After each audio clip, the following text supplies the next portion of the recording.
No panteão das estrelas de cinema, onde lendas nascem e desvanecem como o sol da manhã, poucas figuras permanecem. Mas uma se ergue, inabalável, como a espinha dorsal de ferro do cinema americano: Kurt Russell. Ele é o homem que transformou disciplina em destino e silêncio em imortalidade. Por mais de 6 décadas, o mundo observou Kurt Russell. Mas olhar não é o mesmo que ver. Ele não se limitou a interpretar heróis na tela. Ele encarnou a própria essência deles. Sua jornada é a crônica de uma transformação silenciosa, um testamento ao espírito de fronteira que define os Estados Unidos. Ele começou como o radiante garoto prodígio, o favorito sob a asa protetora do próprio Walt Disney. Mas o destino fácil não era o seu caminho. Ele escolheu a trilha difícil, tornando-se o inconformista, o rebelde com causa que redefiniu coragem e vulnerabilidade na tela grande. Da inocência da Disney à anarquia de Fuga de Nova York, Russell se ergue hoje como um monumento vivo. É um homem forjado no fogo da adversidade, leal em meio ao caos e inflexível diante das tempestades do tempo. Enquanto outros buscavam o aplauso fácil, ele buscava a verdade. Transformou o fracasso em combustível. Converteu a angústia das perdas pessoais em uma herança de força. Sua lenda não foi esculpida com o espetáculo vazio da fama de Hollywood, mas com uma resistência implacável, quase dolorosa. Por trás daquele olhar tranquilo e daqueles olhos de aço, jaz a alma de um guerreiro que caiu, se reconstruiu das cinzas e se levantou novamente, vez após vez. Kurt Russell é a prova viva de que a verdadeira grandeza não precisa gritar. Ela simplesmente perdura. E essa resistência, essa perseverança inabalável, construiu um império. A fortuna de Kurt Russell é, em uma palavra, assombrosa. É um reino esculpido não em meses ou anos, mas ao longo de 6 décadas de arte pura, determinação férrea e um propósito inabalável.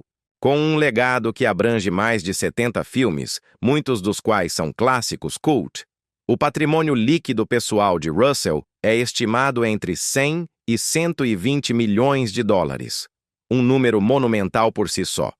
Mas essa cifra empalidece em comparação com os ativos combinados que ele compartilha com sua companheira de vida por décadas, a lendária e incomparável Goldie Hawn. Juntos, o império deles ultrapassa os 200 milhões de dólares. No entanto, não se engane. Este não é um reino construído sobre a vaidade de Hollywood.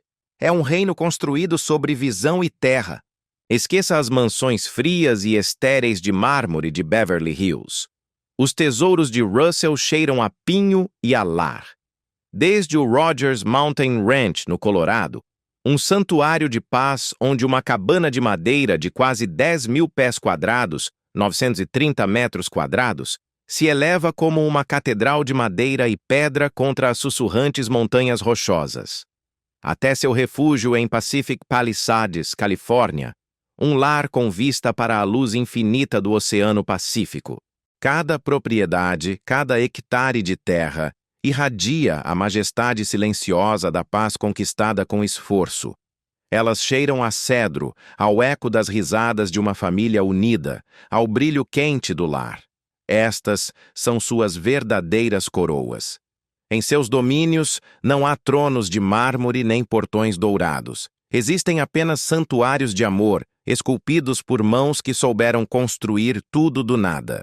Cada viga de madeira, cada nascer do sol sobre aquelas montanhas, fala de um homem que dominou a fama, a fortuna e o destino. Um homem que pegou tudo o que Hollywood lhe jogou e transformou em um legado que sobreviverá ao próprio tempo. Mas esta história não é sobre dinheiro. Não é sobre os milhões ou as vastas propriedades. Esta história é sobre o preço devastador que ele pagou para ganhá-los. Porque por trás daquela lenda tranquila, por trás do herói de ação e do sorriso fácil, havia um homem que sangrava em silêncio por cada papel.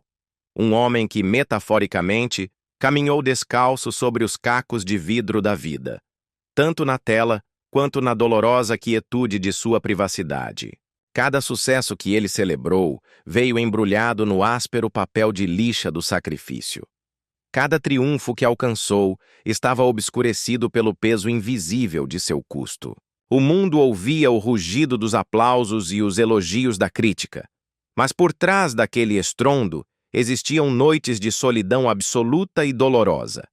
Noites onde, no silêncio ensurdecedor da fama, Kurt Russell só podia ouvir as batidas do seu próprio coração, batendo forte sob o ruído constante que tentava afogá-lo.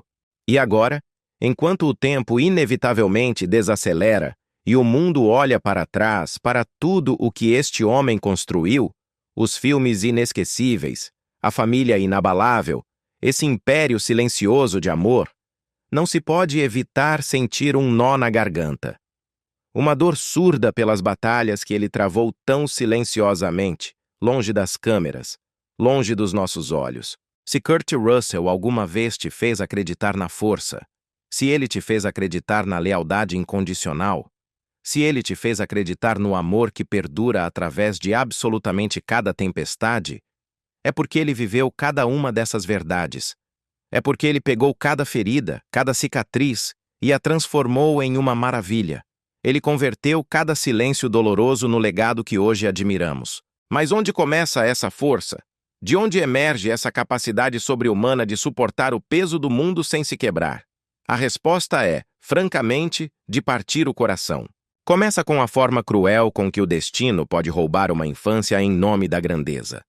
E para o jovem Kurt Russell, esse roubo começou quase desde seu primeiro suspiro, sob as luzes ofuscantes do estúdio que nunca, jamais se apagavam.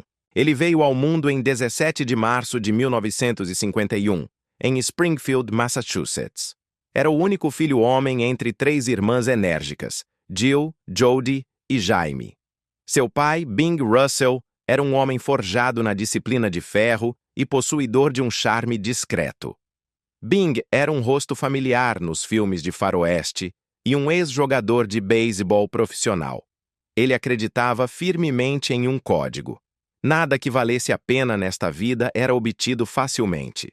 Sua mãe, Louise Julia, era o outro lado da moeda, uma dançarina cheia de graça e luz.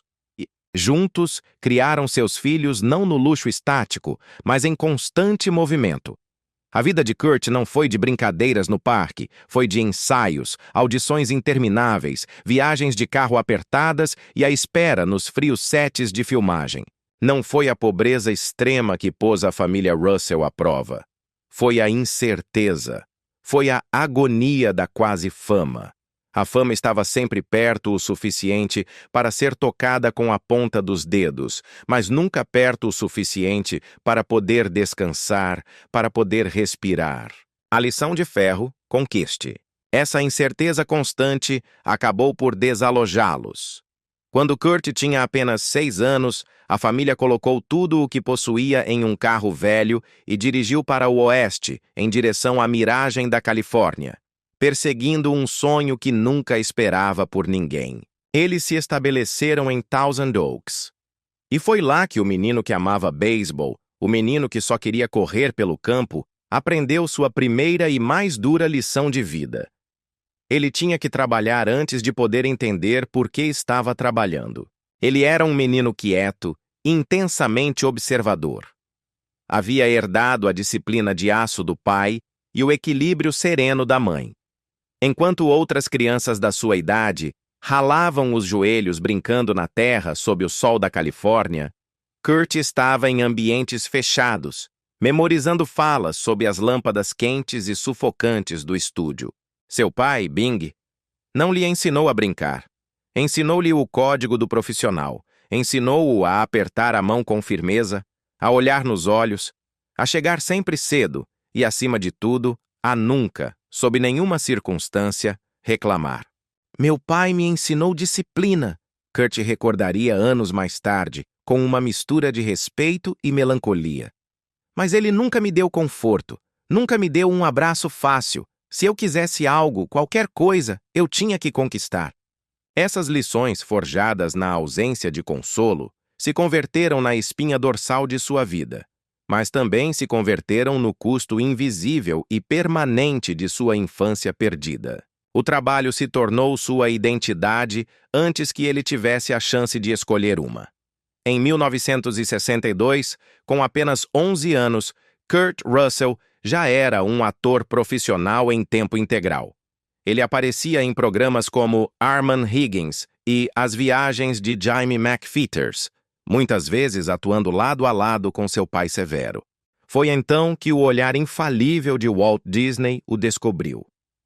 Disney viu naquele menino algo notável, uma firmeza, uma maturidade, uma confiabilidade que era extraordinariamente rara em crianças da sua idade. Ele viu o profissional que Bing havia construído. Walt Disney o contratou imediatamente, tornando Kurt o último ator a assinar um contrato exclusivo pelo próprio estúdio antes da morte de Walt em 1966. Foi um triunfo absoluto, mas foi um triunfo que para o jovem Kurt pareceu estranhamente pesado. Ele havia se tornado o garoto de ouro, mas estava preso na gaiola de ouro da Disney. O menino que uma vez sonhou em correr as bases do beisebol agora corria desesperadamente para escapar de si mesmo. A Disney me deu tudo, ele admitiu anos depois. Me deu um começo, me deu fama, mas também me fez temer. Me fez temer que as pessoas nunca vissem quem eu realmente era, que sempre me vissem como o garoto Disney. Mesmo assim, apesar da gaiola, ele encontrou sua fuga. Encontrou sua liberdade no único lugar onde as câmeras não podiam alcançá-lo, onde os roteiros não importavam, no campo de beisebol. Após longos e exaustivos dias de filmagem, enquanto o sol se punha, Kurt amarrava suas chuteiras. Corria pelo diamante, campo de beisebol, até o pôr do sol, até que suas pernas ardessem e seus pulmões implorassem por ar. Corria perseguindo o som de sua própria liberdade, um eco desesperado da infância que ele lutava ferozmente para não perder. O coração de Kurt Russell nunca bateu no ritmo de uma claquete. Pertencia ao diamante de beisebol. Sua alma não vivia sob o brilho artificial do holofote, mas sob o sol escaldante de um campo aberto. O beisebol era sua igreja, o som do taco rebatendo a bola, sua única oração verdadeira. Mas o destino, essa força precisa, indiferente e às vezes cruel, já havia escrito seu roteiro. Hollywood o havia reclamado desde criança, mas ele mantinha uma rebelião silenciosa. Essa suave resistência contra a fama não podia durar. O estrelato é uma maré que não pergunta, simplesmente afoga. Quanto mais o mundo o adorava, menor se tornava seu próprio mundo, mais estreitas se apertavam as paredes de sua jaula dourada. Anos mais tarde, ele confessaria, em momentos de rara franqueza, que o que mais sentia falta em sua vida não era o sucesso perdido, mas a oportunidade de ser comum, a oportunidade de falhar em particular, a liberdade de andar na rua sem ser Kurt Russell. Ele era o garoto de todos, o sorriso oficial da América, mas tragicamente não pertencia a ninguém. O aplauso nas estreias era ensurdecedor, um rugido que enchia estádios. Mas o silêncio que vinha depois, quando a porta de sua casa se fechava, era infinitamente mais alto. Era um silêncio que podia ser ouvido. Nos jantares, quando a casa finalmente ficava quieta, quando os convidados se iam e os ecos das risadas forçadas desapareciam, ele quase podia escutá-lo. Era um zumbido baixo, persistente, o zumbido do vazio. Um abismo que se abria entre quem ele realmente era e quem o mundo desesperadamente precisava que ele fosse. Buscando uma saída, buscando algo tangível em um mundo de ilusões, Kurt Russell tomou uma decisão que deixou Hollywood perplexa. Em 1969, aos 18 anos, justamente quando sua carreira cinematográfica deveria explodir, ele se alistou. Ele se juntou à Guarda Nacional Aérea da Califórnia. Ele ansiava por algo real. Ansiava por estrutura, determinação, propósito. Precisava sentir a terra firme sob seus pés. Lá, na disciplina anônima do uniforme cinza e no frio penetrante das manhãs de treinamento, O garoto prodígio finalmente foi forçado a se tornar homem. Não aprendeu a atuar, aprendeu a suportar. Aprendeu que a resistência, a capacidade de aguentar o golpe e continuar de pé era sua própria classe de riqueza. Aqueles anos no exército não lhe deram milhões, mas lhe deram raízes. Deram-lhe uma espinha dorsal. Esculpiram nele o hábito de se manter ereto, de trabalhar mais duro do que o colega e de permanecer em silêncio quando o orgulho mais doía. Ele não sabia disso então. Não podia saber. Mas cada noite solitária naquele quartel, cada lição de paciência aprendida sob ordens, se converteria no alicerce invisível de sua futura fortuna. Ele estava construindo um legado, não baseado na sorte de Hollywood, mas no trabalho laborioso de um homem que se recusa a se quebrar. Sim, ele perdeu sua infância para o ruído ensurdecedor dos sonhos de outros. Mas nessa perda devastadora, ele encontrou a força silenciosa para se tornar imortal. As mesmas luzes que uma vez lhe roubaram a infância agora voltariam para exigir sua alma. E de alguma forma desse mesmo fogo que quase o consumiu, ele escolheu ressurgir. Quando a década de 1970 começou, o Kurt Russell que a América lembrava tinha desaparecido. O prodígio da Disney, o garoto do sorriso fácil, o herói juvenil, havia sumido. Em seu lugar, ficou um homem sem mapa, um ator à deriva em uma cidade que esquece mais rápido do que perdoa. Hollywood havia mudado. Era a era da nova Hollywood. Os sorrisos agora eram mais afiados, cínicos. Os heróis eram mais rudes, anti-heróis moralmente ambíguos. As histórias eram mais sombrias, mais reais. E o aplauso que uma vez o seguiu por toda parte, havia se convertido em um silêncio sepulcral. Aquele tipo de silêncio que zune em seu peito muito depois que a multidão se foi. Os diretores de elenco ainda olhavam para ele e viam o garoto de O Computador de Tênis. Brilhante, confiante, sem cicatrizes. Ele era muito limpo para a nova era de homens quebrados que dominavam a tela. A mesma imagem que a Disney havia construído meticulosamente para transformá-lo em uma estrela era agora sua prisão inevitável. Mal havia completado 20 anos quando o destino golpeou novamente. Desta vez foi cruel e preciso. O beisebol, a única parte de sua vida que não havia sido tocada pela fama, se tornou seu refúgio final. Era sua última rebelião. Ele se juntou ao sistema de ligas menores dos California Angels. Foi um ato de desafio. Trocou os roteiros pela poeira do campo. Trocou os holofotes do estúdio pela luz ofuscante do sol. O som do taco. O cheiro de piche de pinho. O peso do couro em sua mão. Essas coisas eram reais. Eram a sua verdade. Até que uma tarde, um único swing, rebatida, mudou absolutamente tudo. O estalo em seu ombro foi pequeno, quase imperceptível no início. Um pop abafado. Depois veio a dor, quente, aguda e definitiva. Um manguito rotador rompido. O veredito médico foi brutal. Sua carreira havia terminado. O sonho havia morrido. Naquela noite, sob as luzes zumbidoras do vestiário, Kurt Russell se sentou sozinho. Ficou lá muito depois que todos os outros jogadores foram embora. O suor secou, transformando-se em sal sobre sua pele. O ar cheirava a terra úmida e a perda irreparável. Sua luva jazia ao seu lado.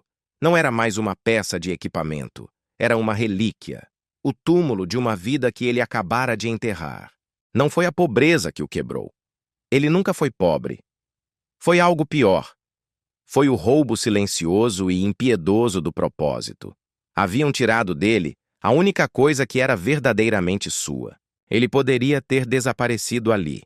Tantos outros rostos brilhantes o fizeram antes dele, engolidos pelo cemitério de estrelas infantis. Mas Kurt era filho de seu pai. Era teimoso, disciplinado, construído a partir da própria medula da determinação. Você não desiste. Bing Russell havia lhe dito uma vez, com aquela voz de ferro. Você se reconstrói, e assim ele o fez. Ele se voltou novamente para as luzes. para o mundo do qual uma vez havia fugido. Mas desta vez, faria isso sob seus próprios termos. Os primeiros anos dos anos 70 foram uma paisagem brutal para um ator como ele. Era muito velho para ser o garoto prodígio e muito limpo para ser o rebelde. Aceitou o que pôde. Papéis de convidado na televisão, westerns empoeirados que ninguém lembra, pilotos de séries que nunca foram ao ar. Os mesmos estúdios que uma vez haviam sido donos de seu nome mal retornavam suas ligações.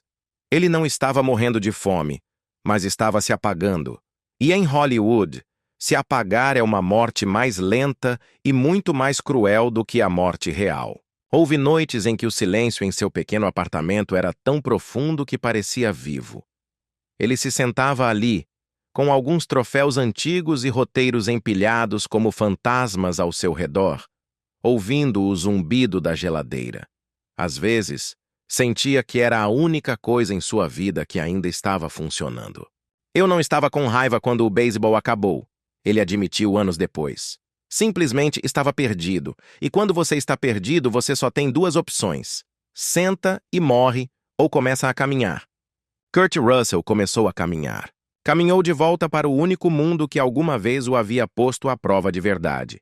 E naquela solidão absoluta, algo dentro dele se endureceu. E, estranhamente, algo também curou. Ele começou a estudar. Não a fama, não o negócio, mas o ofício, a arte. Desmontou sua própria imagem peça por peça. Aprendeu a viver sem a necessidade de aplausos. Aprendeu a atuar sem fingir. Aprendeu que a sobrevivência não se tratava de se agarrar ao que você foi. Tratava-se de se tornar algo novo. E então, em 1979, o ano em que a década de seu exílio estava prestes a terminar, o telefone tocou. Era o diretor John Carpenter. Ele queria que ele interpretasse Elvis Presley em um filme para a televisão. Era uma loucura, era um risco monumental. Colocar o garoto da Disney nos sapatos do rei do rock and roll. Era uma ressurreição esperando para acontecer ou um suicídio profissional. Quando as câmeras começaram a rodar, algo dentro de Kurt Russell, algo que estava adormecido por 10 anos, pegou fogo. Ele não se limitou a copiar Elvis. Não o imitou. Ele o compreendeu. Compreendeu a solidão sufocante. Compreendeu o peso esmagador da adoração. Compreendeu a maldição de ser visto por milhões, mas nunca ser conhecido por ninguém. Ele estava interpretando Elvis, mas estava contando sua própria história. A atuação foi crua, ferida, magnífica. Os críticos ficaram atônitos. As audiências, que esperavam uma caricatura, ficaram em silêncio antes de explodirem em aplausos. Seguiu-se uma indicação ao Emmy, um reconhecimento formal da indústria que o havia esquecido. Mas a verdadeira vitória não foi o prêmio. A verdadeira vitória chegou na quietude, no momento silencioso em que o mundo finalmente parou de ver o garoto Disney e pela primeira vez viu o homem por trás do mito. E o garoto ferido por trás desse homem. O verdadeiro Kurt Russell acabava de nascer. Da poeira do diamante de beisebol ao brilho implacável da lente, da dor aguda em seu ombro quebrado ao fogo que ardia em seus olhos. Kurt Russell havia renascido. O processo havia sido brutal. Ele havia perdido uma infância pelo caminho. Havia perdido um sonho profissional no beisebol. Havia perdido por quase uma década toda a direção. Mas nunca, jamais, perdeu sua vontade. Ele se levantou sem espetáculo, sem escândalos que alimentassem a imprensa. Apenas o fez com a resistência silenciosa de um homem que havia aprendido a viver dentro do fogo. E quando a fumaça dos anos 70 finalmente se dissipou, Hollywood viu algo que não via há décadas. Não era uma estrela. Não era um símbolo da Disney. Era um homem de carne, silêncio e aço. Já não tinha nada a provar. Só lhe restava algo em que se transformar. Mas o caminho de volta foi uma guerra de trincheiras. Quando Fuga de Nova York, Escape from New York, chegou aos cinemas em 1981, o público conheceu Snake Plissken, o fora-da-lei caolho que mudou para sempre a aparência de um herói americano. Foi um sucesso estrondoso, um ícone instantâneo. Mas por trás daquela arrogância e daquela jaqueta de couro, havia um homem que havia passado quase 20 anos tentando escapar de algo muito mais real, seu próprio passado. Depois da Disney, Hollywood simplesmente não soube o que fazer com ele. Ele era muito limpo para fazer o papel de vilão, muito adulto para repetir seu charme juvenil. Durante quase uma década perdida, o telefone mal tocou. O aplauso que uma vez o havia seguido por toda parte se converteu em um eco distante que ele já nem sequer podia ouvir. No entanto, esse silêncio paralisante plantou uma semente.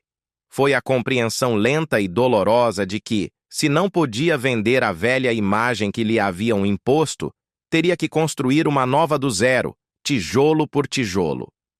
Essa lição se converteu em seu primeiro grande investimento. Não investiu em propriedades nem em fama barata, mas em sua própria identidade. Aos 30 anos, ele parecia imparável. Aos 40, tornou-se inquebrável. Mas aos 50, quase se tornou invisível. E então, em 1982, o fogo que ele havia aprendido a suportar revidou com uma ferocidade inimaginável. O filme se chamava O Enigma de Outro Mundo, The Thing. Era seu projeto mais audacioso, uma nova colaboração com o visionário John Carpenter. Estava destinado a ser sua ressurreição artística definitiva, a prova de que o garoto da Disney era agora um ator sério e profundo. Em vez disso, foi sua crucificação pública. A crítica não apenas o odiou, o destroçou com sarcasmo. Chamaram-no de vil, sem alma, um espetáculo de gore repugnante e cruel demais para que alguém se importe. O estúdio, Universal, entrou em pânico. O filme foi um fracasso financeiro catastrófico, perdendo quase 20 milhões de dólares da época. Da noite para o dia, o prodígio da Disney, que se transformou em astro de ação, virou veneno de bilheteria.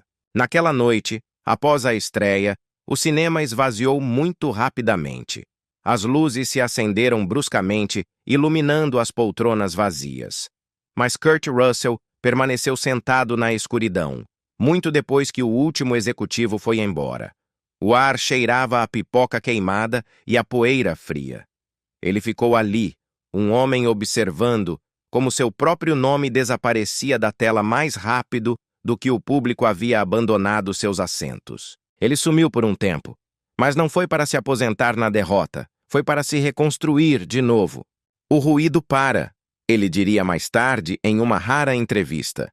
E você escuta a si mesmo no silêncio, perguntando-se se tudo foi em vão. Mas o tempo, esse juiz implacável, lhe daria razão.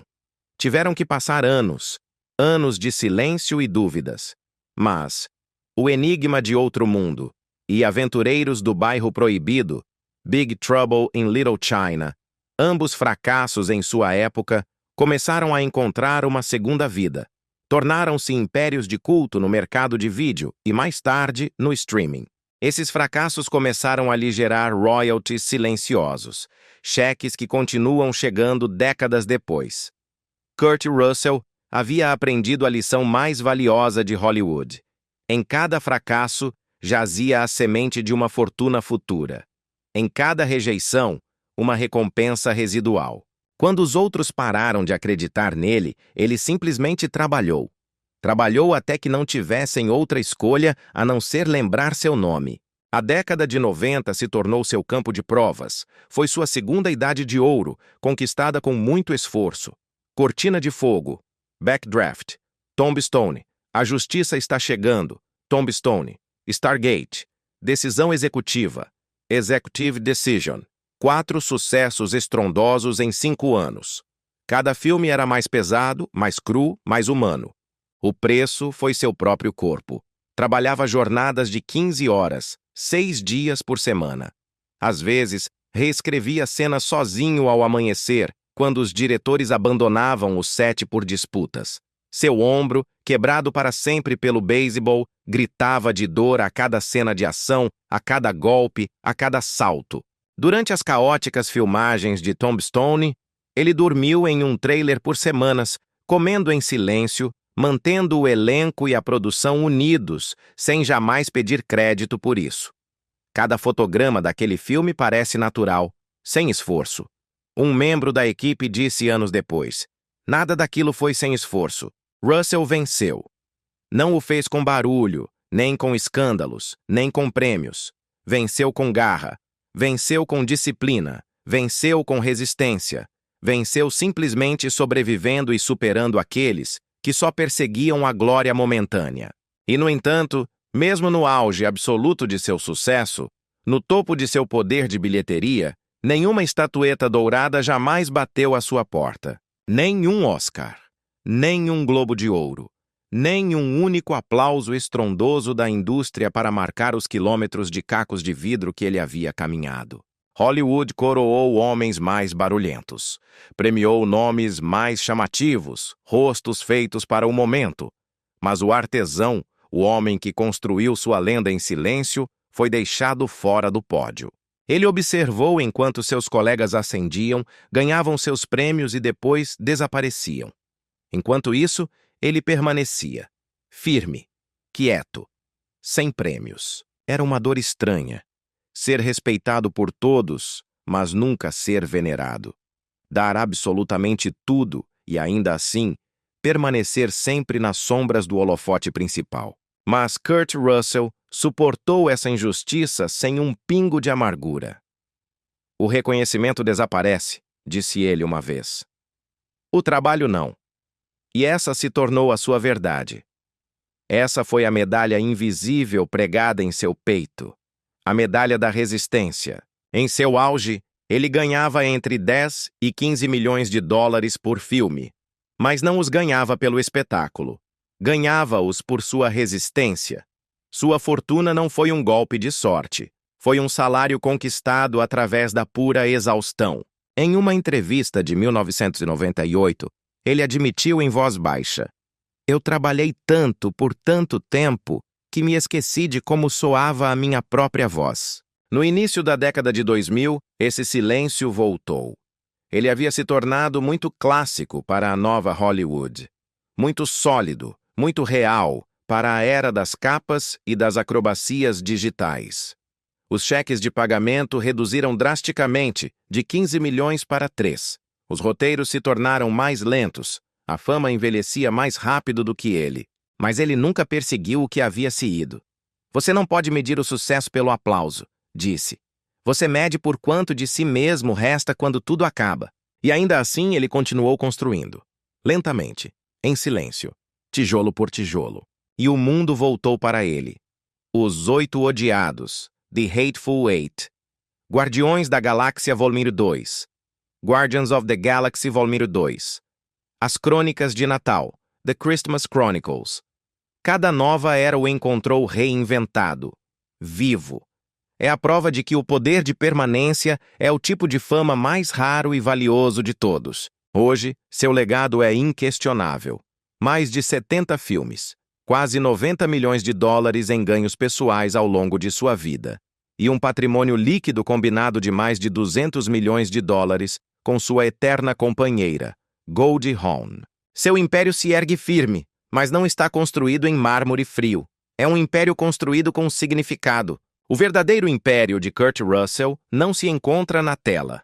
Encontra-se na terra. Desde o lendário Rogers Mountain Ranch, nas montanhas rochosas do Colorado, uma catedral de 10.000 pés quadrados, 930 milímetros, de madeira e vento, até seu santuário em Pacific Palisades, à beira-mar. Cada lar que ele possuiu foi um capítulo de paz conquistada com esforço. O Lodge do Colorado, que ele e Goldie Hawn construíram no final dos anos 90, foi vendido mais tarde. No entanto, aquele lugar ainda carrega suas impressões digitais em cada viga. É a prova de que, mesmo em sua ausência, seus investimentos perduram. Russell nunca se dedicou a comprar propriedades. Ele as plantava. Não construía para o luxo, construía para a vida, construía para amanhã sem ruído, para entardeceres que não precisavam do aplauso de ninguém. Cada tijolo, cada hectare, disse ele uma vez em uma rara confidência, é um recibo de resistência. Essa filosofia se converteu no motor invisível por trás de seu império. Uma filosofia simples, mas férrea, disciplina sobre o desejo, propósito sobre o prestígio. Com essa ética, Kurt Russell demonstrou uma verdade que Hollywood frequentemente esquece. Os homens mais ricos não são os que mais possuem, mas os que constroem aquilo que o tempo não pode apagar. Durante 6 décadas, ele pegou o fracasso e o transformou em alicerce, pegou a dor e a transformou em permanência, e usou a fama, essa besta devoradora, para comprar sua liberdade. Ele se manteve firme em meio ao fogo da crítica e do fracasso, até que esse mesmo fogo se converteu em sua luz. Deu tudo de si e, em troca, construiu algo eterno. Mas a vida tem uma forma cruel de provar o quanto um homem pode suportar. Ela prova com a fama. Ela prova com a fortuna. E, às vezes, da maneira mais dolorosa, ela prova com seu próprio coração. Quando Kurt Russell conheceu a atriz Susan Hubley no set de Elvis, em 1979, parecia que o próprio destino havia finalmente suavizado seu tom com ele. Ele era o ator que tentava renascer. Ela, uma estrela em ascensão. Eram jovens, famintos por sucesso e cheios de fé no futuro. Eram 2 sonhadores ensaiando uma cena de amor que, ao que parecia, nunca terminava quando as câmeras paravam de filmar.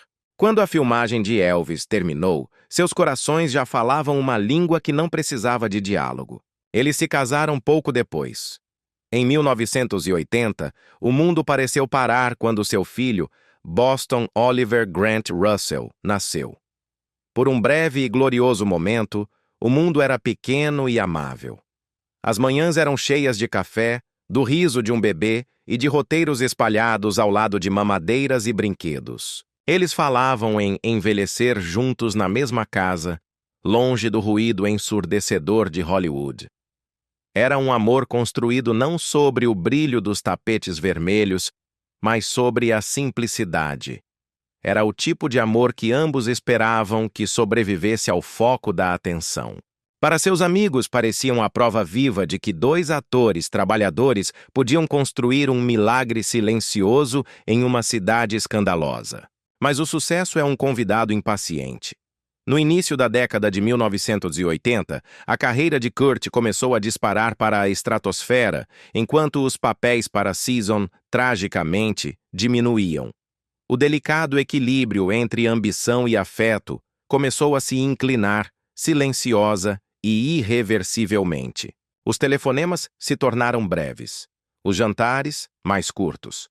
A distância entre seus horários de filmagem se converteu na distância entre seus corações. Eles não estavam zangados. Estavam simplesmente esgotados. Esgotados de tentar sustentar algo que a fama não parava de dilacerar. Você pensa que o amor é suficiente, Kurt admitiria muito depois, até que o trabalho que você ama te afasta dele.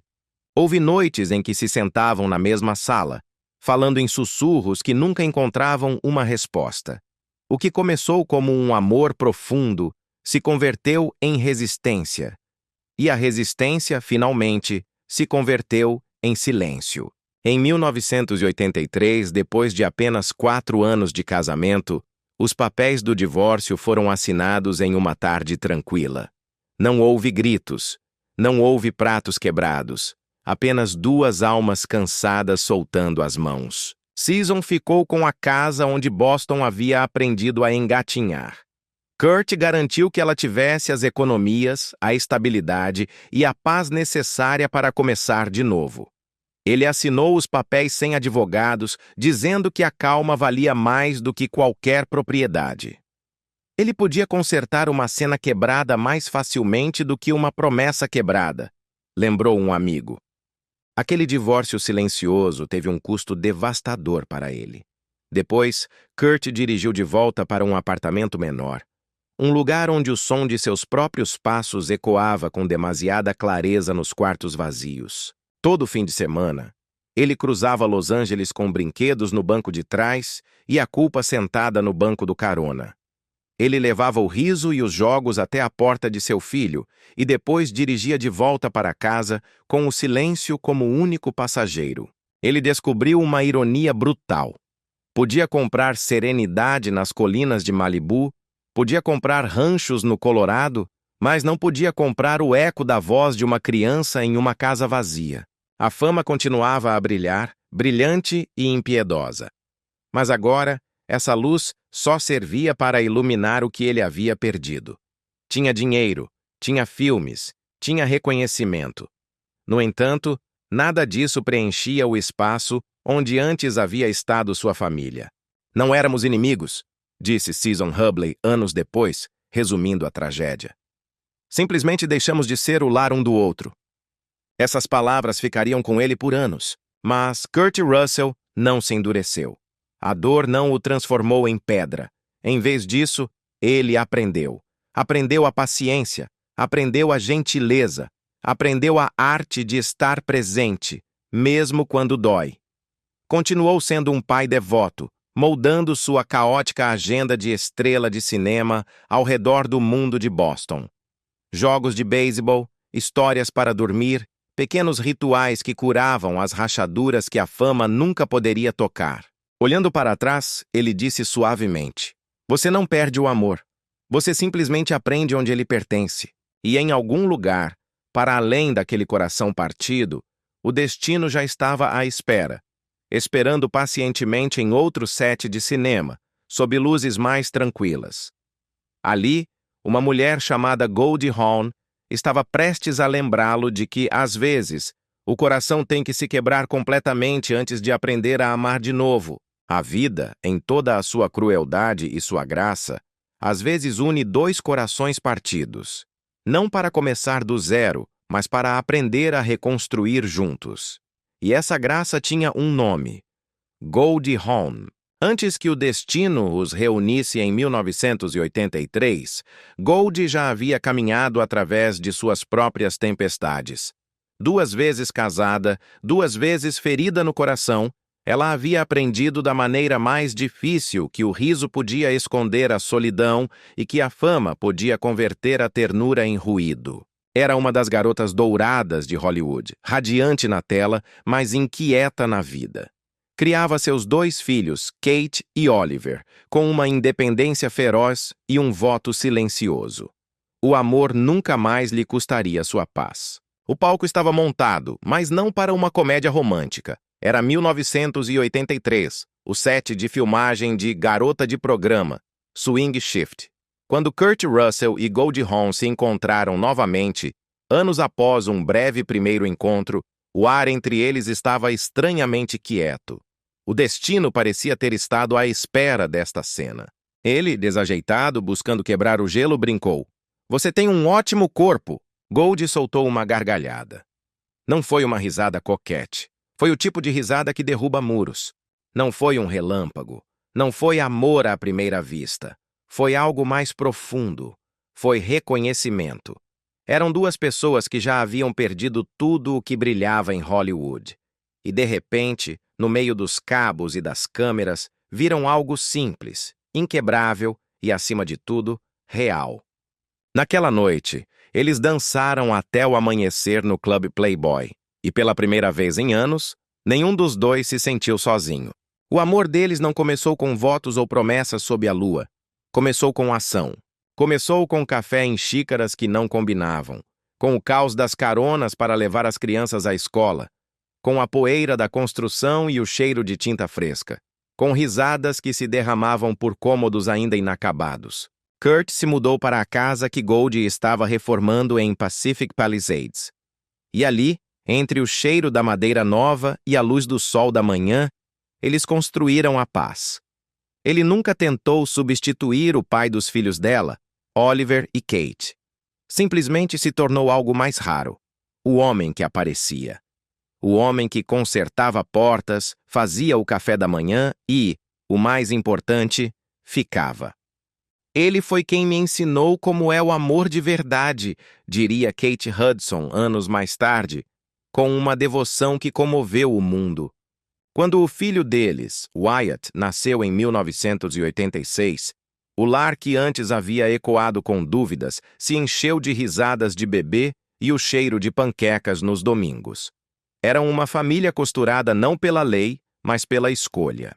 Hollywood observava com as sobrancelhas arqueadas. Não houve casamento.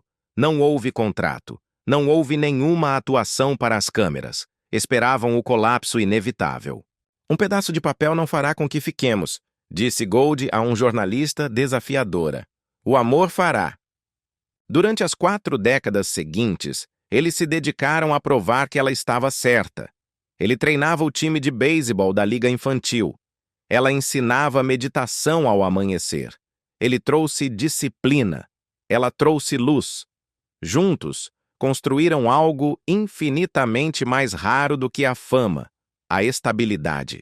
Em uma cidade onde os casamentos expiram mais rápido do que os acordos de cinema, o dele se converteu em um império de resistência silenciosa. À medida que o amor dele se aprofundava durante os anos 80 e 90, também o fazia seu legado financeiro. Cada papel, cada risco, se convertia em um tijolo em seus alicerces compartilhados. Os cachês de atuação de Kurt dispararam. Passaram de 2 milhões de dólares por filme no início dos anos 80 para quase 15 milhões de dólares no final dos anos 90. Enquanto isso, as empresas de produção de Gold e seus patrocínios seletos adicionavam milhões a mais. Mas a estratégia deles era uma heresia em Hollywood. Não investiram em extravagância, mas em resistência. Restauraram ranchos. Compraram casas apenas quando souberam que podiam preenchê-las com significado, não com móveis caros. O rancho Rogers Mountain, no Colorado, originalmente comprado por menos de 1 milhão, multiplicou seu valor quase 10 vezes antes de decidirem vendê-lo. Sua casa em Pacific Palisades, comprada por 4,1 milhões em 2004, quintuplicou seu valor com o tempo. Até mesmo os filmes Cult, que uma vez foram fracassos humilhantes. O Enigma de Outro Mundo, Fuga de Nova York, Um Salto para a Felicidade, Overboard. Agora são transmitidos sem parar em plataformas de streaming, gerando mais de $1 milhão anuais em rendas residuais. Cada decisão foi deliberada. Cada dólar refletia não a ganância, mas a graça. Era uma sociedade construída sobre a paciência, a confiança e uma recusa compartilhada em desperdiçar. Cada tijolo que colocamos, disse Gold uma vez, era na verdade apenas uma promessa de ficar. Mas mesmo as fortalezas mais sólidas se racham sob o clima e o tempo. No final dos anos 90, os tabloides começaram a cercá-los. Primeiro foram sussurros, depois manchetes venenosas. Eles se distanciaram, a magia se foi. A verdade era mais complicada. O otimismo radiante e social de Gold às vezes chocava com a natureza de aço e silêncio de Kurt. Eles discutiam sobre privacidade, discutiam sobre o quanto do seu mundo compartilhar, discutiam sobre como criar filhos já adultos em uma cultura que devora a juventude. Houve temporadas de silêncio. Houve portas batidas seguidas pelo suave e terrível som do arrependimento. Nunca fomos perfeitos, Gold admitiu mais tarde. Simplesmente nunca paramos de tentar. A lenda conta que, durante uma fase particularmente difícil, ela foi a um retiro de meditação para encontrar seu centro. Ele ficou em casa. Em vez de fugir, ele começou a consertar uma cerca quebrada à mão sob o sol escaldante. Quando ela voltou dias depois, o encontrou ainda ali, encharcado de suor, exausto, mas esperando. É fácil ficar quando é fácil. Ele lhe disse em voz baixa. Ficar quando é difícil é o que faz valer a pena. Os rumores voltaram a explodir no ano 2000 e novamente em 2019, declarando seu fim iminente. Mas a cada vez, eles desmentiam o mundo simplesmente aparecendo. Juntos. Claro que brigamos, Gold riu uma vez, mas rimos mais. Quando a fama rugia muito alto, eles escapavam para as montanhas do Colorado, para o Rogers Mountain Ranch, para sua catedral de 10.000 pés quadrados, 930 miro, de madeira e vento, onde os pinheiros sussurravam e o horizonte pertencia só a eles. Ali, em meio à luz da neve e aos jantares familiares, encontraram o que Hollywood nunca pôde lhes dar: silêncio, constância e lar. O amor deles, provado por décadas e manchetes, se converteu em algo mais profundo do que o romance. Se converteu em um legado. Em 2017, quando estiveram de mãos dadas na calçada da fama de Hollywood para receber suas estrelas, lado a lado, a multidão rugiu. No entanto, entre os dois, o momento foi silencioso. Os olhos de Goldie brilhavam. Eu nunca poderia imaginar estar aqui sem você, ela sussurrou. Kurt sorriu. Era o mesmo meio sorriso que o havia acompanhado através de 6 décadas de fama e fracassos. Você sempre esteve aqui, disse ele. Sem anéis, sem votos, apenas presença. Sua fortuna combinada, que agora ultrapassa os 200 milhões de dólares, nunca foi seu triunfo. Foi o subproduto de sua disciplina compartilhada. Os ranchos, as casas em Los Angeles e Colorado, cada uma delas não é um símbolo de riqueza, mas um monumento ao amor conquistado lentamente. Eles não compraram casas, construíram refúgios. Cada viga de seus lares, cada hectare de terra que possuíram, conta a mesma história. Uma história que sussurra que as verdadeiras riquezas não são medidas em mármore frio ou em ouro brilhante, mas nas manhãs que passam juntos, sem pressa e sem aviso prévio. Kurt Russell disse isso uma vez da maneira mais simples e profunda. Cada tijolo, cada quarto, é um recibo de resistência. Talvez seja por isso que a história deles, a de Kurt e Goldie, perdura. Não é porque seja impecável, mas precisamente porque é profundamente humana. Eles demonstraram ao mundo uma verdade incômoda para Hollywood, que a lealdade pode sobreviver à juventude, que as famílias misturadas podem se tornar completas, e que as histórias de amor mais verdadeiras não estão escritas em votos matrimoniais, mas nas decisões diárias de ficar, de perdoar e de reconstruir. Eles conheceram o desamor. Sentiram o frio do envelhecimento e a sombra da doença. Sustentaram-se mutuamente através do luto. Apoiaram-se em silêncio através dos triunfos de seus filhos e através dos longos silêncios do eco minguante da fama. Quando o tempo finalmente os puser à prova, como deve fazer com todos, seu maior monumento não serão os filmes, nem os vastos ranchos, nem sequer as estrelas com seus nomes gravados em uma calçada de Hollywood. Seu verdadeiro monumento será o riso que ainda preenche suas manhãs.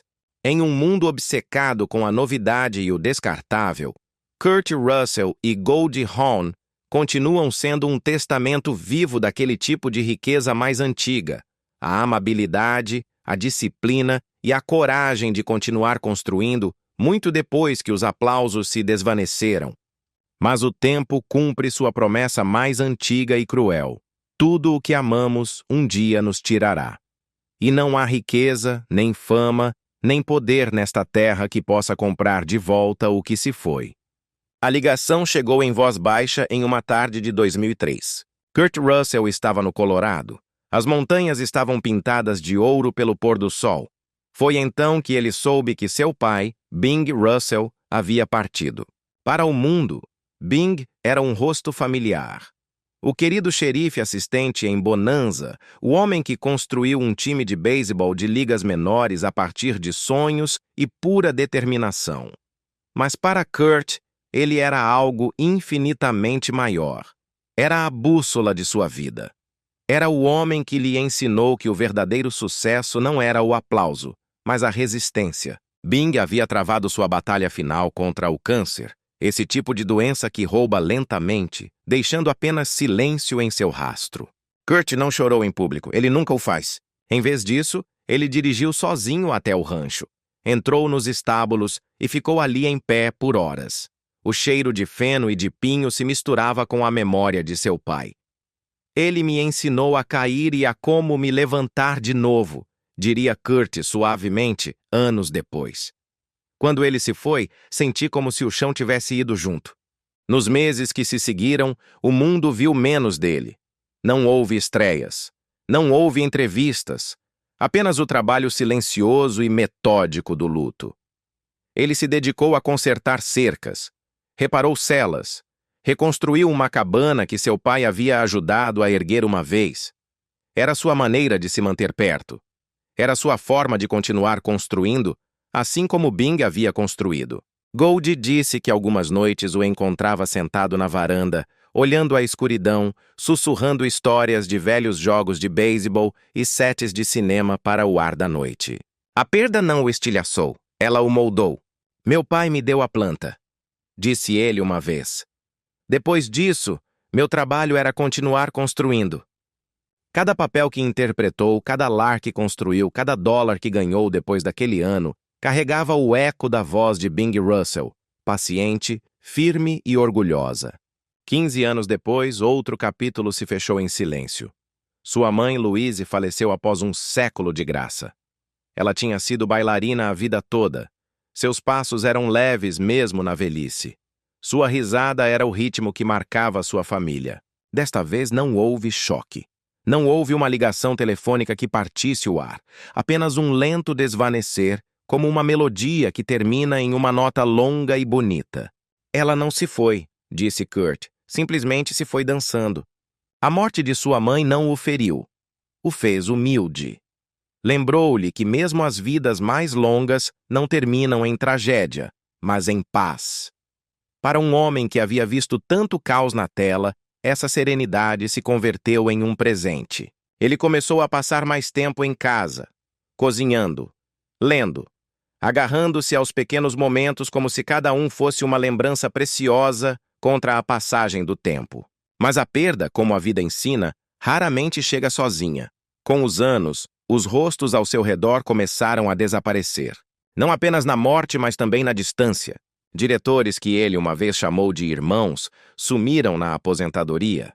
Amigos como Patrick Swayze e Robin Williams deixaram o palco cedo demais. Gold chorou amargamente por Robin. Eles haviam compartilhado risadas que se estenderam por décadas. Vê-la chorar, disse Kurt mais tarde, foi a primeira vez que percebi o quão frágil a alegria pode ser. Até mesmo John Carpenter, seu gêmeo criativo, o homem com quem fez história no cinema, se retirou para o silêncio. Já não filmava. Já não sonhava com ele. Nós o perdemos para o silêncio, disse Kurt uma vez, muito antes que o tempo pudesse fazê-lo. O peso de todos esses adeus se assentou silenciosamente sobre seus ombros, mas não o quebrou. Ele os carrega como alguns homens carregam medalhas, não para chorar, mas para lembrar. Ele frequentemente disse que o luto é o preço de ter vivido plenamente, e ele o pagou sem reclamar. Nos anos seguintes, ele despejou toda essa dor na vida que ainda estava construindo. Os jantares em família, a risada de seus netos, as longas viagens de carro com Gold pelas montanhas que um dia sonharam possuir. Suas casas, suas terras, seu legado, nunca foram monumentos ao sucesso, se converteram em santuários da memória. Cada tábua de madeira, cada hectare de terra, disse ele uma vez, é uma história que continuo contando para eles. E assim ele perdura, não intacto pela perda, mas definido por ela. O tempo, com sua crueldade silenciosa, não testa nossa fama, testa nossa carne. Despe a aplausos, batida após batida, até que tudo o que resta é o homem que se esconde debaixo da lenda. A única coisa que resta é fôlego, osso e resistência. Para Kurt Russell, o homem que uma vez saltou de explosões e superou vilões impossíveis, essa prova definitiva não chegou como um espetáculo de cinema. Chegou como um silêncio. O mesmo corpo que o havia transportado através de 6 décadas de acrobacias perigosas, sets de filmagem intermináveis e noites sem dormir, começou a sussurrar a verdade que o orgulho havia ignorado por tempo demais. Até o aço deve descansar. Em 2021, os médicos lhe disseram o que nenhum herói de ação jamais quer ouvir. Era hora de parar. Seu quadril, desgastado por anos de cenas de ação, quedas de cavalos e o peso de uma carreira física, havia chegado ao seu ponto de ruptura. A cirurgia não podia esperar.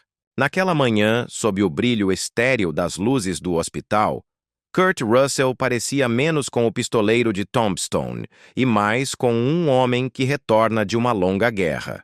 Cansado, sim, mas ainda indomável. Gold Hawn estava ao seu lado. Sua mão firme sobre o peito dele enquanto as enfermeiras preparavam a via intravenosa. "É só manutenção", brincou ele, mascarando a dor com humor, da mesma forma que o havia feito a vida toda. Quando acordou horas depois, atordoado pela anestesia, a primeira coisa que perguntou foi se o médico tinha dito que ainda podia andar a cavalo. Gold sorriu em meio às lágrimas. Talvez não hoje, ela lhe disse. Mas logo. Para ela, a parte mais difícil não foi vê-lo fraco. Foi vê-lo continuar tentando ser forte. A verdade é que Russell levava décadas lutando em uma guerra silenciosa contra o próprio corpo. Muito antes da fama mundial, o manguito rotador rompido havia lhe roubado seu sonho de jogar beisebol profissional. Na tela, ele desafiou esse corpo. Lançou golpes, escalou penhascos, correu através do fogo. Mas fora da tela, cada papel vinha com um custo físico. Aos 50 anos, ele havia passado mais tempo sentindo dor do que sentindo paz. Seu ombro gritava depois de cada tomada. Suas costas se queixavam, rígidas por anos de usar armaduras e arneses. No entanto, ele nunca reclamou. Se você começa a contar seus hematomas, disse ele uma vez, você esquece por que os conseguiu. Essa filosofia se converteu em sua bússola. A dor não era um castigo. Era a prova de que ele tinha um propósito. Depois vieram os rumores, o eco cruel da sombra da fama. Artigos sensacionalistas sussurravam sobre síndromes raras, sobre doenças necróticas que poderiam acabar com ele. Palavras venenosas que se espalham mais rápido do que a verdade. Mas Kurt nunca respondeu. Algumas batalhas, ele disse a um amigo próximo, não precisam de uma plateia. Em uma era onde as celebridades anunciam cada batida do seu coração online, ele escolheu o silêncio. Escolheu a dignidade. Gold o protegeu do ruído. Seus filhos fecharam fileiras. E o rancho familiar no Colorado, longe do circo de Hollywood, se converteu em seu refúgio. Ali, nas montanhas, ele se recuperou ao ritmo da vida real. Café ao amanhecer. Caminhadas curtas, sentindo o chão firme sob seus pés. O cheiro de pinho voltando a preencher seus pulmões. Às vezes, quando o frio se instala nos ossos, o velho ombro quebrado volta a doer. Uma leve lembrança daquele garoto que um dia sonhou sob as luzes do estádio.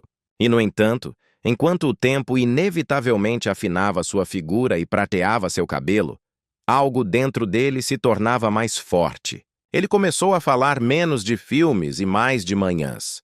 Falava de disciplina, de equilíbrio e de gratidão. Você não ganha contra o tempo, disse em voz baixa em uma dessas raras entrevistas. Você aprende a trabalhar com ele. Toda a sua riqueza, todo o seu legado, toda a sua fama. Nada disso podia comprar-lhe mais uma batida do coração.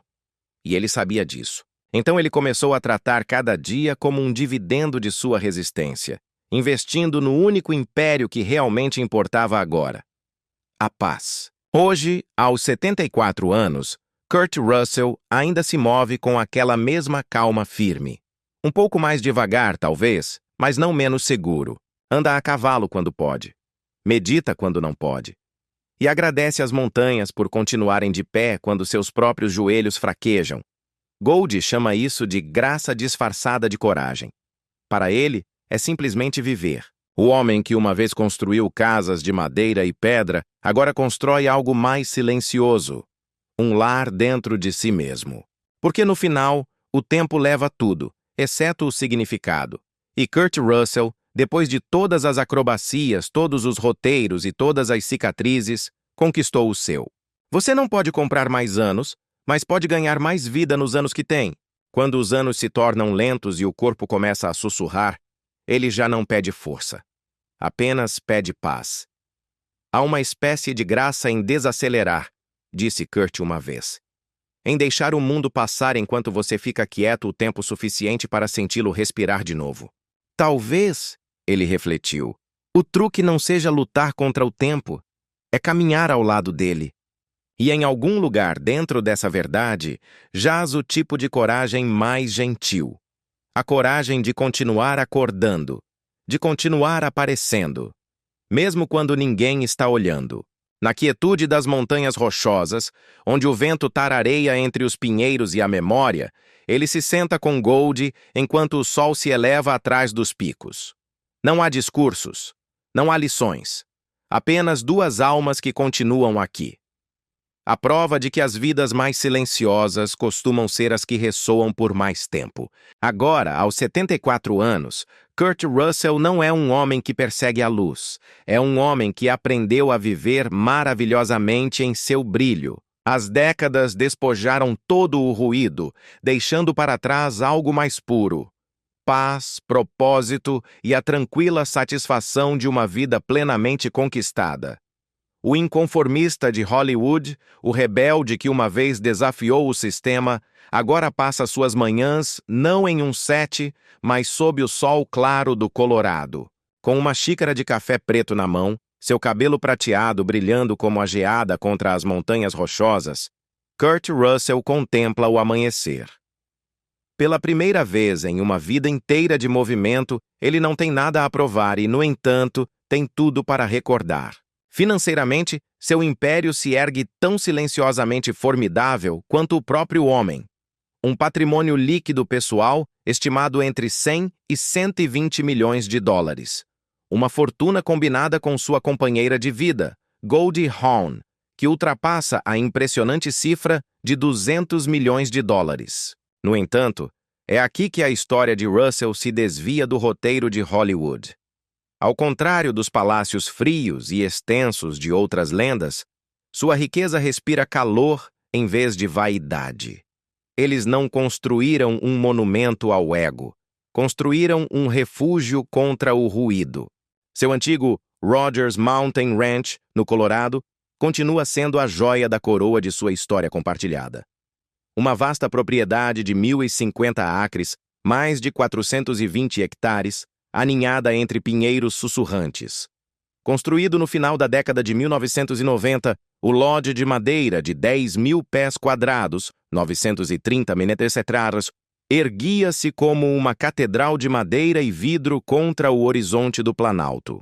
Com 5 quartos, 6 banheiros e vistas panorâmicas das cristas nevadas, era ao mesmo tempo uma fortaleza contra o mundo e um santuário para a alma. Houve um tempo em que a princesa Diana e seus jovens filhos, William e Harry, encontraram refúgio ali. Enquanto a realeza tomava chá com Gold dentro da cabana, Kurt, alheio ao protocolo, estava lá fora, cuidando dos cavalos. Era um lar, não um museu. Embora o rancho tenha mudado de mãos desde então, seu legado perdura. Não era uma casa de mármore e lustres, mas de cedro, risos e amor inabalável. Sua residência em Pacific Palisades, Los Angeles, tem um brilho mais suave. É um refúgio costeiro, comprado em 2004 por 4,1 milhões de dólares, que agora vale uma fortuna. Em seus mais de 6.300 pés quadrados, 585 km², de serenidade banhada pelo sol, a vida flui de maneira diferente. Portas francesas brancas se abrem para pátios cheios de eucaliptos. Uma piscina turquesa espera sob o sol. E o silêncio rítmico do ar do oceano permeia tudo. A casa, assim como seus donos, é elegante sem esforço. Não há grades intimidantes. Não há guardas visíveis. Apenas o pulso constante da família. Essa família é sua verdadeira obra-prima. Kate e Oliver Hudson, os filhos de Gold de seu casamento anterior, têm sido presenças constantes. Ambos se referem a Kurt, o homem que os criou desde crianças, simplesmente como pai. Seu filho biológico em comum, Wyatt, nascido em 1986, tem carregado o sobrenome Russell com orgulho, equilibrando uma carreira como ator e jogador de hóquei profissional antes de encontrar seu lugar definitivo na tela. Os jantares em família, nos dizem, frequentemente se estendem até conversas de meia-noite. O riso se derrama através das gerações. Não falamos sobre sucesso, disse Gold uma vez. Falamos sobre equilíbrio. Esse equilíbrio foi exibido em todo o seu esplendor recentemente, em 2025, quando Kate Hudson recebeu o prêmio Pioneer of the Year, Pioneira do Ano, em honra ao seu trabalho dentro e fora da tela. No palco, em frente à elite de Hollywood, Kate se virou para a plateia, com a voz embargada pelas lágrimas, e disse: "Quero agradecer à minha mãe e ao meu pai por serem um exemplo de amor verdadeiro e do que é o compromisso." Ela chamou Kurt de pá. não seu padrasto. O público se levantou em uma ovação estrondosa. Goldie e Kurt, radiantes de sua mesa, não eram as estrelas daquela noite. Eram as raízes de tudo o que estava sendo celebrado. Kate lembrou ao mundo que Goldie havia dedicado os últimos 25 anos a ajudar crianças através de sua fundação, Mind Up, enquanto Kurt permanecia atrás dela, sendo a mão firme por trás de cada missão. Essa gala arrecadou outros 1,3 milhão de dólares para iniciativas de saúde mental na indústria do entretenimento. Foi a prova definitiva de que seu legado não está se desvanecendo, está se multiplicando através de seus filhos. Os investimentos tangíveis de Russell vão além das propriedades. Ele possui uma modesta frota de carros clássicos, muitos dos quais ele restaurou com as próprias mãos. Um Ford Bronco antigo, um Chevy de 56 e o Blazer de 1973, que ele uma vez dirigiu para o set de Fuga de Nova York. Os amigos dizem que ele ainda troca seu próprio óleo com os dedos firmes e o orgulho intacto. Ele também é um piloto licenciado. Frequentemente é visto em pequenos aeródromos da Califórnia, pilotando ocasionalmente aviões antigos para exibições beneficentes. Não há iates. Não há excessos. Apenas artesanato, precisão e liberdade. O luxo não é o que você compra, disse ele uma vez. É o que você já não precisa. Essa mesma filosofia se estende à sua filantropia. Juntamente com Goldie, Kurt continua sendo a espinha dorsal da Mind Up, o programa que agora alcança mais de 6 milhões de estudantes em 26 países. Ele raramente sobe ao palco. Prefere trabalhar nos bastidores, cumprimentando doadores, assinando lembranças para leilões e financiando silenciosamente novos programas. Ele continua apoiando a Wings of Hope, Asas de Esperança, uma organização humanitária de aviação sem fins lucrativos que fornece voos médicos em regiões remotas, e empresta sua presença aos eventos da Women's Cancer Research Foundation, Fundação para a Pesquisa do Câncer Feminino, ao lado de Goldie. Sua generosidade se tornou uma forma de vida, não para serem vistos, mas para servir. Embora suas aparições no cinema tenham diminuído, o impacto de Russell continua sendo atemporal. Seus papéis recentes, Os Oito Odiados, The Hateful Eight, Guardiões da Galáxia Volume 2, Guardians of the Galaxy Volume 2, As Crônicas de Natal, The Christmas Chronicles, e Monarch, Legado de Monstros, Monarch, Legacy of Monsters, juntamente com seu filho Wyatt, apresentaram seu trabalho a uma nova geração. Cada projeto agora lhe paga entre 3 e 5 milhões de dólares, mas seu verdadeiro valor nunca foi medido em números. Com mais de 70 filmes, 90 milhões de dólares em lucros ao longo da vida e uma reputação inquestionável, Kurt Russell construiu um império não baseado no excesso, mas na resistência. Hoje, ele e Goldie dividem seu tempo entre as suaves costas da Califórnia e os silenciosos picos do Colorado. Suas manhãs começam com gratidão. Chá de ervas para ela, café preto para ele, e longas caminhadas antes que o mundo exterior interrompa. Os netos os visitam frequentemente. Suas risadas ecoam por corredores que antes abrigavam roteiros de cinema e troféus. Nas tardes tranquilas, ele se senta perto da janela com um diário de couro desgastado. Às vezes anota um pensamento. Às vezes, simplesmente olha o horizonte. A paz, disse ele uma vez, não é a ausência de ruído. É aprender a viver debaixo dele. Alguns legados são destinados a ser vistos. Outros são destinados a ser vividos. Para Kurt Russell, a riqueza que ele deixa para trás não será medida apenas em hectares ou dólares. Será medida na força da família que ele construiu, no riso que ainda preenche seus lares e na amabilidade que continua se estendendo muito depois que as luzes se apagam. Depois de meio século de fama, desamor e renascimento, a maior obra-prima de Kurt Russell não é um filme, nem uma fortuna. É uma vida que lhe cai perfeitamente. Uma vida de silêncio conquistado, de mãos firmes e de amor que sobrevive ao aplauso. Nele vemos que a força não ruge, respira, e o legado não é o que você deixa para trás. É o que continua de pé quando o ruído se foi.